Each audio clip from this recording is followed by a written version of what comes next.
അവളും ഞാനും. രചന, മാളൂട്ടി, മാളവിക. ഹലോ, എന്താടാ? നീ അറിഞ്ഞോ നിന്റെ ശത്രു അരങ്ങൊഴിഞ്ഞു? ഇവന് നീ എന്തൊക്കെയാ പറയുന്നത്? എനിക്കൊന്നും മനസ്സിലായില്ല. വല്ലതും പറയാനുണ്ടെങ്കിൽ മര്യാദക്ക് പറ. എടാ, നിനക്ക് പടക്കം പൊട്ടിച്ച് ആഘോഷിക്കാനുള്ള വകയാണോ മോനെ? എനിക്ക് മേടിച്ചു വെച്ച കുപ്പി നീ തന്നെ തീർത്തു അല്ലേടാ? ഞാനങ്ങ് വരട്ടെ, നിന്റെ മോന്തിക്കാൻ പടക്കം പൊട്ടിക്കുന്നുണ്ട്. പോടാ അവിടുന്ന്. എടാ, അതൊന്നുമില്ല. നിന്റെ ആ ശത്രുവില്ല അനുരാധ, അവള് തട്ടിപ്പോയി. അവള് കുറച്ചൊന്നല്ല നമ്മളെ വട്ടം ചുറ്റിച്ച്. ഇപ്പൊ എന്താണേലും നന്നായി. നിന്റെ കൈ കൊണ്ട് ചാവേണ്ടതായിരുന്നു. പക്ഷെ ദൈവം ഒരു അവസരം തന്നില്ല. അവൾക്ക് ബ്രെയിൻ ട്യൂമർ ആയിരുന്നു. 3ാമത്തെ സ്റ്റേജ് ആയിരുന്നു. അറിഞ്ഞിട്ടും ആരെയും അറിയിച്ചില്ലെന്ന് പറഞ്ഞ്. എന്താണേലും കൊള്ളാം, നമ്മൾ രക്ഷപ്പെട്ടു. അച്ചുവിന്റെ വാക്കുകൾ കേട്ട് ജിതിൻ ഞെട്ടിത്തെരിച്ചിരുന്നു പോയി. അവിടെ നിന്നും മറുപടിയൊന്നും കേൾക്കാത്തതുകൊണ്ട് അച്ചു ചോദിച്ചു, സന്തോഷകാരൻ നീ തട്ടിപ്പോയടാ? മറുപടിയൊന്നും പറയാനാവാതെ ജിതിൻ മരവിച്ചിരിക്കുകയായിരുന്നു. അവിടുന്ന് മറുപടിയൊന്നും കിട്ടാതെ ആയപ്പോൾ അച്ചു ഫോണിലേക്ക് നോക്കി. ഫോൺ കട്ടായിട്ടില്ല. നീ എന്താ മിണ്ടാത്തെ? അച്ചുവിന്റെ സൗണ്ടാണ് ജിതിനെ തിരികെ എത്തിച്ച്. നീ ഇപ്പൊ എന്താ പറഞ്ഞേ? അവന്റെ ശബ്ദമിടറിയിരുന്നു. അത് മനസ്സിലാക്കി അച്ചുവിൽ പകപ്പ് പറഞ്ഞു. ജിതിനെ, നീ ഇപ്പൊ എന്താടാ പറഞ്ഞേ? നീ ചുമ്മാ എന്നെ പറ്റിക്കല്ലേ? എൻ്റെ അനു, അവൾക്കൊന്നുമില്ലല്ലോ. പറയടാ, നീ പറഞ്ഞ ചുമ്മാതെയാണെന്ന് പറയടാ. അച്ചു പ്ലീസ്, എൻ്റെ അനുവിന് ഒന്നുമില്ലെന്നൊന്നും പറയടാ. അത്രയും ആയപ്പോഴേക്കും ജിതിൻ പൊട്ടിക്കരഞ്ഞു. ജിതിനെ, എന്താണ് നിനക്ക്? എന്താ പറ്റി? നീ എന്തിനൊക്കെ അറിയുന്നത്? Hello hello. അപ്പുറത്തും പൊട്ടിക്കരച്ചിൽ മാത്രം കേട്ടു. പെട്ടെന്ന് ഫോൺ ഓഫാക്കി കാറിന്റെ കീയും എടുത്ത് പുറത്തേക്ക് പാഞ്ഞു. ആക്സിലേറ്ററിൽ കാലമരുമ്പോഴും അവന്റെ ചിന്ത മുഴുവൻ ജിതിനെ പറ്റിയായിരുന്നു. അവന് ഇത്ര പെട്ടെന്ന് എന്താണ് സംഭവിച്ചത്? ഞാൻ അവനുമായി കൂടാൻ തുടങ്ങിയിട്ട് 3 വർഷത്തോളം ആവുന്നു. ആദ്യം അവനെ കാണുന്ന ഒരു റെസ്റ്റോറൻറ്റിൽ വെച്ചായിരുന്നു. അന്ന് അവൻ അനുരാധയുമായിട്ട് അടികൂടുകയായിരുന്നു. അനുരാധ ഈ നഗരത്തിൽ തന്നെ വമ്പനായ ഒരു ബിസിനസ് മാഗ്നറ്റിന്റെ മകൾ. അതിൻ്റെതായ അഹങ്കാരവും തന്നെയുടെ അവൾക്ക് ധാരാളമുണ്ട്. അവൾ എന്തോ ഒരു നിസ്സാര കാര്യത്തിന് വേണ്ടി ജിതിനുമായി വഴക്കിടുകയായിരുന്നു. അവനൊട്ടും മോശമായിരുന്നില്ല. അവസാനം ദേഷ്യപ്പെട്ട് അവൾ തിരിഞ്ഞടന്നു പോകുന്നു. അവളെ നോക്കി ദേഷ്യത്തോടെ നിൽക്കുന്ന അവനെ അന്ന് ഞാൻ ശ്രദ്ധിച്ചിരുന്നു. സുന്ദരിയും പണക്കാരിയുമായ അനുരാധയെ വായി നോക്കാത്തവരായിട്ട് ഈ പ്രദേശത്ത് ആരും തന്നെ ഇല്ല. അതുകൊണ്ട് തന്നെയാണ് അവിടെ ആ രീതിയിൽ അവളെ കണ്ടപ്പോൾ ഞാൻ ശ്രദ്ധിച്ച്. അതിനുശേഷം വീണ്ടും ജിതിനെ കാണുന്നത് ഞങ്ങളുടെ ഓഫീസിൽ വെച്ചാണ്. അന്നാണ് അറിഞ്ഞ് ഞങ്ങളുടെ ബ്രാഞ്ചിലേക്ക് പുതുതായിട്ട് വന്ന സെയിൽസ് മാനേജറാണ് ജിതിൻ മഹേന്ദ്രൻ എന്ന്. അവിടെ വെച്ച് ഞങ്ങൾ പരിചയപ്പെട്ടു. അവിടെ നിന്നും തുടങ്ങിയായിരുന്നു ഞങ്ങളുടെ സൗഹൃദം. അവന് അച്ഛനും അമ്മയും ഇല്ല. അവൻ്റെ അമ്മാവനാണ് അവനെ വളർത്തിയത്. അവർക്കവന് വലിയ കാര്യമാണ്. ഏതോ ഒരു പെൺകുട്ടിയായിട്ട് അവൻ ഇഷ്ടത്തിലായിരുന്നു. അവൾ അവൻ ഉപേക്ഷിച്ച് പോയതിനെ തുടർന്ന് അവൻ്റെ വിഷമം മറക്കാൻ വേണ്ടി വീട്ടിൽ നിന്ന് മാറി നിൽക്കുകയാണെന്നും അവൻ പറഞ്ഞിരുന്നു. ഇപ്പം നടന്നുകൊണ്ടിരിക്കുന്ന ഒന്നും മനസ്സിലാവുന്നില്ല. പലവട്ടം അവളും അവനായിട്ട് കണ്ണൂട്ടിയിരുന്നു. അപ്പോഴെല്ലാം 1, 2 പറഞ്ഞ് അവർ വളരെയധികം ദേഷ്യപ്പെടുകയും വഴക്കുണ്ടാക്കുകയും ചെയ്യുമായിരുന്നു. മിക്കവാറും അനുവിനെ കാണുന്നത് പല ആണുങ്ങളുടെയും കൂടെയാണ്. അവളുടെ പോക്കത്ര ശരിയില്ലെന്നറിയാം. അതുകൊണ്ട് തന്നെയാണ് അവളെ എനിക്ക് ഇഷ്ടമില്ലാത്തത്. അവനും അവളുമായി എപ്പോഴും ഉണ്ടാവുമെങ്കിലും അതിൻ്റെ യഥാർത്ഥ കാരണം എന്തെന്ന് എനിക്കിപ്പോഴും അറിയില്ല. അവനൊരിക്കൽ പറയുന്നത് ഞാൻ കേട്ടിട്ടുണ്ട്, അവളെ അവൻ കൊല്ലുമെന്ന്. അവൻ അവളോട് അത്രയ്ക്കും പകയുണ്ടെന്ന്. അതിന് കാരണം എന്താണെന്ന് ചോദിച്ചപ്പോൾ അവൻ ഓരോന്ന് പറഞ്ഞ് തടിതപ്പുകയായിരുന്നു. പക്ഷെ ഇപ്പം ആലോചിക്കുമ്പോൾ ഇനി അവൻ സ്നേഹിച്ചിരുന്ന ആ പെൺകുട്ടി അത് അനുവായിരുന്നോ? ഒന്നും അറിയില്ലല്ലോ ഈശ്വര. എത്രയും പെട്ടെന്ന് അവൻ്റെ അടുത്തെത്തണം. പിന്നിൽ നിന്നുള്ളൊരു വണ്ടിയുടെ ഹോണടിയാണ് അച്ചുവിനെ ചിന്തയിൽ നിന്ന് ഉണർത്തിയത്. അവൻ്റെ കാലുകൾ വീണ്ടും ആക്സിലേറ്ററിൽ അമർന്നു. ചീറിപ്പാഞ്ഞു ചെന്ന് ജിതിന്റെ വീട്ടുമുറ്റത്തേക്ക് ഒരു ഇരമ്പരോടെ വണ്ടി നിർത്തിയിട്ട് അവനുള്ളിലേക്ക് പായുകയായിരുന്നു. അച്ചു ചെല്ലുമ്പോൾ കാണുന്നത് ജിതിന്റെ മുറിയിൽ വെറും നിലത്ത് കിടന്ന് പൊട്ടിക്കരയുന്ന ജിതിനെയാണ്. അവനാകെ അവശനായിരുന്നു. ജിതിനെ, നിനക്ക് എന്താടാ പറ്റിയേ? നീ എന്തിനാണ് ഇങ്ങനെ സങ്കടപ്പെടുന്നത്? അവൾ നിന്റെ ആരാടാ? എന്താടാ ഇതൊക്കെ? എനിക്കൊന്നും മനസ്സിലാവുന്നില്ല. നീയൊന്ന് എഴുന്നേൽക്ക്. ജിതിന്റെ അവസ്ഥ കണ്ട അച്ചുവിനാകെ വിഷമായി. അവൻ പതുക്കെ അവനെ പിടിച്ച് എഴുന്നേൽപ്പിച്ചു. അച്ചു, എനിക്ക് അവളെ ഒന്ന് കാണണം. എന്നെ ഒന്ന് കൊണ്ടുപോ നീ. എനിക്ക് അവസാനമായിട്ട് അവളെ ഒന്ന് കാണണം. എടാ, നിനക്കറിയോ, അവളെന്നോട് പറഞ്ഞ് അവൾക്ക് മറ്റൊരാളെ ഇഷ്ടമാന്ന്. അതുകൊണ്ട് അവൾ എന്നെ വിട്ടു പോവാന്ന്, എന്നെ വേണ്ടാന്ന്, ഞാൻ കൊള്ളില്ല എന്ന് പറഞ്ഞു.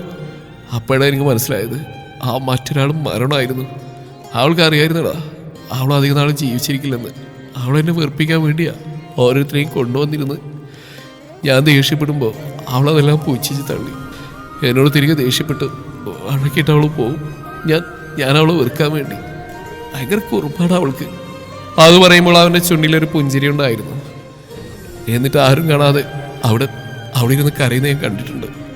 അവിടെ പ്രശ്നം എന്താണെന്ന് അറിയാതെ ഞാൻ ഒരുങ്ങിയിട്ടുണ്ട്. അവളെക്കുറിച്ച് ആരോടും പറയാൻ കഴിയാതെ വേദനിച്ചിട്ടുണ്ട്.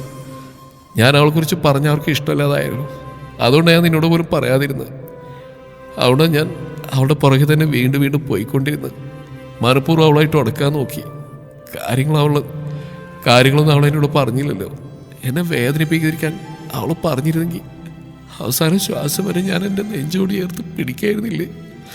ഇപ്പം ഞാൻ നീറുന്ന അവൾ കാണുന്നില്ലേ, എൻ്റെ വിഷമം അവൾ കാണുന്നില്ലേ? ഉണ്ടാവും, അവളെല്ലാം കാണുന്നുണ്ടാവും. എനിക്കറിയാം അവളില്ലാതെ എനിക്ക് പറ്റില്ല. എനിക്കൊന്ന് കാണേണ്ട ഒരിക്കൽ മാത്രം. എന്നിട്ട് ഞാൻ പോകും അവളുടെ അടുത്തേക്ക്. എനിക്ക് അവളില്ലാത്ത ഈ ലോകത്ത് വയ്യണം. എനിക്ക് കാണണം, അത് അവൾക്കും അറിയാം. എന്നിട്ടാണ് അവൾ എന്നെ ഒറ്റക്കാക്കിയത്. ഞാനിനി ഒറ്റക്ക്. എനിക്ക് വയ്യണം. ഇനിയെങ്കിലും അവൾ ഒറ്റക്കാക്കാതെ എനിക്ക് ഒപ്പം പോകണം. നീ എന്നെ ഒന്ന് കൊണ്ടുപോകും പ്ലീസ്. എനിക്ക് പറയാൻ വേറെ ആരുമില്ല. ഞാനിപ്പോൾ തനിച്ചായി പോയില്ലേ, എന്നെ ഒന്ന് കൊണ്ടുപോകണം പ്ലീസ്. അവൻ പൊട്ടിക്കരഞ്ഞു പോയി. ഞാൻ കൊണ്ടുപോവാം, നീ എഴുന്നേൽക്ക്, നമുക്ക് പോവാം. അച്ചു ജിതിനെ പതിയെ പിടിച്ച് എഴുന്നേൽപ്പിച്ചു. അവനുമായി അനുവിൻ്റെ വീട്ടിലേക്ക് പുറപ്പെട്ടു. അനുരാധയുടെ വീട്ടിലേക്ക് ചെല്ലുമ്പോൾ അവിടെ ആകെ ജനങ്ങളെ കൊണ്ട് നിറഞ്ഞിരുന്നു. അച്ചു ജിതിനെ താങ്ങി പിടിച്ച് മുമ്പോട്ട് നടന്നു. അവിടെ അതാ പൂക്കൾ കൊണ്ട് അലങ്കരിച്ച ശവമഞ്ചത്തിനുള്ളിൽ പുഞ്ചിരിയോടെ കിടക്കുകയാണ് അവൾ. തൻ്റെ ഇടിയും തന്നിഷ്ടകാരിയുമായ അനുരാധ. അല്ല, അവൾ തൻ്റെ ഇടിയായിരുന്നില്ല, തന്നിഷ്ടകാരിയായിരുന്നില്ല, ഒരു പാവം പെൺകുട്ടിയായിരുന്നു. ജിതിൻ അവളെയും നോക്കി. തൻ്റെ നെഞ്ചിൽ പതിഞ്ഞുപോയ മുഖം, തൻ്റെ പ്രാണൻ, തൻ്റെ ജീവൻ. അവൾക്ക് എന്നെ ഒരുപാട് ഇഷ്ടമായിരുന്നു. അവളുടെ കൈ കോർത്തി പിടിച്ചുകൊണ്ട് ഞങ്ങൾ ഒരുമിച്ച് ഒരുപാട് സ്വപ്നങ്ങൾ കണ്ടിരുന്നു. പക്ഷെ പെട്ടെന്നൊരു ദിവസം അവൾ എന്നോട് പറഞ്ഞു അവളുടെ ഒരു നേരം പോക്കായിരുന്നു ഞാനെന്ന്. അവൾക്ക് എൻ്റെ കൂടെ ജീവിക്കണ്ട, എന്നെ ഇഷ്ടമല്ല എന്ന്, മറ്റൊരാളെ സ്നേഹിക്കുന്നു എന്ന്. പക്ഷേ ഞാൻ നോക്കിയത് അവളുടെ കണ്ണുകളിലേക്കായിരുന്നു. ഞാൻ അവിടെ കണ്ടത് ഇഷ്ടക്കേടോ വെറുപ്പോ ആയിരുന്നില്ല, വേദനയായിരുന്നു. എന്നെ ഉപേക്ഷിച്ച് പോകേണ്ടി വന്നുകൊണ്ടുള്ള വേദന. അത് മനസ്സിലാക്കിക്കൊണ്ടാണ് ഞാൻ അവൾക്ക് പുറകെ ഉണ്ടായിരുന്നത്. പക്ഷെ ഇക്കാര്യം മാത്രം അവൾ എന്നെ അറിയിച്ചില്ല, അറിയാൻ സമ്മതിച്ചില്ല. വീണ്ടും പുറകെ ചെന്നല്ലേ. എന്നിട്ട് അവൾ പറഞ്ഞില്ലേ, ഇപ്പൊ കണ്ണിലേക്ക് കിടക്കുന്നു, എന്നെ കൂടി വിളിക്കായിരുന്നില്ലേ നിനക്ക്? എന്തിനും ഏതിനും ഒപ്പം കാണുന്ന നീ തന്ന വാക്ക് അവസാനം നീ തന്നെ തെറ്റിച്ചു. എന്നെ നീ തനിച്ചാക്കി. എന്തിനായിരുന്നു ഇതെല്ലാം? എന്നെ കൂടി കൊണ്ടുപോവായിരുന്നു. അറിയില്ലേ നിനക്ക്, എനിക്ക് ആരുമില്ല, ആരും. ഞാനിപ്പോൾ ഒറ്റക്കായി. അവൻ്റെ കൈകൾ അവളുടെ മുഖത്ത് പതിയെ തലോടി. അവളുടെ ചുണ്ടുകളിൽ ഇപ്പോഴും ഒരു പുഞ്ചിരി മങ്ങാതെ നിൽപ്പുണ്ടായിരുന്നു. തന്നെ പ്രിയപ്പെട്ടവന്റെ തലോടൽ അറിഞ്ഞ പോലെ. മോനെ, ഇടറിയൊരു വൃദ്ധസ്വരം കേട്ട് തിരിഞ്ഞു നോക്കി. ശേഖരൻ, അനുരാധയുടെ അച്ഛൻ. എൻ്റെ കുഞ്ഞിന് മോൻ ഒരുപാട് ഇഷ്ടമായിരുന്നു. നീ പുതിയൊരു ജീവിതം തിരഞ്ഞെടുക്കണമെന്ന് അവൾ ആഗ്രഹിച്ചിരുന്നു. അതുകൊണ്ടാ അവൾ നിന്നെ വെറുപ്പിച്ചുകൊണ്ടിരുന്നു. അവൾ ഓരോ ദിവസവും നിന്നോട് വഴക്കടിച്ച് ദേഷ്യപ്പെടും. എന്നിട്ട് ഇവിടെ വന്ന് ഞങ്ങളോട് പറയും അവൻ്റെ കണ്ണിലെപ്പോഴും കുസൃതിയാ, ഞാൻ പറയുന്നൊന്നും വിശ്വസിക്കുന്നില്ല. നേരത്തെ എങ്ങനെയായിരുന്നോ അതിനേക്കാൾ കൂടുതൽ കുസൃതിയായിട്ടാ അവൻ എന്നോട് ദേഷ്യപ്പെടുന്നു. എന്നെയും കൊണ്ടേ പോകൂ എന്നുള്ള ഭാവം. പക്ഷെ അവൻ അറിയില്ലല്ലോ ഞാൻ അവൻ്റെ കൂടെ ഒരിക്കലും ചെല്ലില്ലാന്ന്. അവനെന്നെ വെറുക്കാൻ ഞാൻ എന്താണ് അപ്പേ ചെയ്യേണ്ടത്? എനിക്ക് ഇങ്ങനെയൊന്നും വരാതിരുന്നെങ്കിൽ അവൻ്റെ ഒപ്പം ജീവിച്ച് അവൻ്റെ കുഞ്ഞുങ്ങളെ പ്രസവിച്ച് എനിക്ക് ജീവിക്കായിരുന്നു. എനിക്ക് കൊതിയാവുന്നു അപ്പേ അവൻ്റെ ഒപ്പം ജീവിക്കാൻ, അവൻ്റെ സ്നേഹം ഏറ്റുവാങ്ങാൻ. ഇനി ഒരു ജന്മമുണ്ടെങ്കിൽ തീർച്ചയായിട്ടും ഞാൻ അവൻ്റെ പാതിയായിട്ട് തന്നെ ജനിക്കും, അവൻ്റെ കൂടെ ജീവിക്കും. കുറച്ചു കാലം കൂടി എനിക്ക് തരായിരുന്നു അല്ലേ അപ്പേ? ജീവിക്കാൻ കൊതിയാവുന്നു. ഞാൻ മരിക്കുന്നവരെ അവനിതൊന്നും അറിയരുത് കേട്ടോ. ഞാൻ മരിക്കുമ്പോൾ അവൻ കരയും, എനിക്കറിയാം. അവനോട് പറയണം നന്നായിട്ട് ജീവിക്കണം, എൻ്റെ ഓർമ്മയിൽ അവൻ ജീവിക്കണമെന്ന്. എനിക്ക് വേണ്ടിയിട്ട് ചെയ്യാവുന്നതെല്ലാം ചെയ്യണമെന്നും പറയണം. എന്നോടൊപ്പം വരാൻ നിൽക്കും, സമ്മതിക്കരുത് കേട്ടോ. അവനെ നെഞ്ചോട് ചേർത്ത് പിടിക്കണം. വേറെ ആരുമില്ല. എൻ്റെ അപ്പയും അമ്മയും അവന് അപ്പയും അമ്മയും ആവണം. നിങ്ങൾ സന്തോഷത്തോടെ ജീവിക്കണം. അതെനിക്ക് കാണണം. മറ്റൊരു ലോകത്തിരുന്ന് എനിക്കത് കണ്ട് സന്തോഷത്തോടെ നിർവൃതി അറിയണം. ഇതെല്ലാം എൻ്റെ മോളെന്നോട് പറഞ്ഞതാ.